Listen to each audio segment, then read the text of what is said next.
আসসালামু আলাইকুম। আজকে আমার আলোচ্য বিষয় হচ্ছে বৃক্ষ। আমরা নিজেরাই নিজেদেরকে হত্যা করছি, কারণ বেশি বেশি গাছপালা রোদনের ফলে প্রাকৃতিক ভারসাম্য নষ্ট হচ্ছে, পানির স্তর নিচে যাচ্ছে। এতে দিনে দিনে বৃষ্টির পানি থেকে আমরা বঞ্চিত হচ্ছি,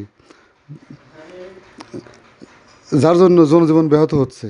গাছের সঙ্গে আমাদের জীবন ওতপ্রোতভাবে জড়িত, কারণ গাছপালা প্রাকৃতিক ভারসাম্য রক্ষা করে। আর গাছপালা অক্সিজেন ত্যাগ করে, কার্বন ডাইঅক্সাইড গ্রহণ করে। মানুষ অক্সিজেন গ্রহণ করে, কার্বন ডাইঅক্সাইড ত্যাগ করে। সেই গাছপালা অতিরিক্ত নিধনের ফলে প্রাকৃতিক ভারসাম্য নষ্ট হচ্ছে, যার ফলে বর্তমানে পৃথিবীতে মানুষ বসবাসের অযোগ্য হয়ে পড়েছে।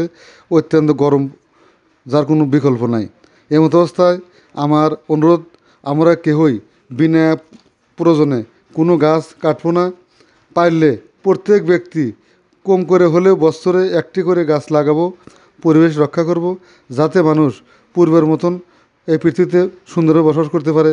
এই প্রত্যাশা রাখছি। খোদা হাফেজ। আসসালামু আলাইকুম ইয়া রহমতুল্লাহ।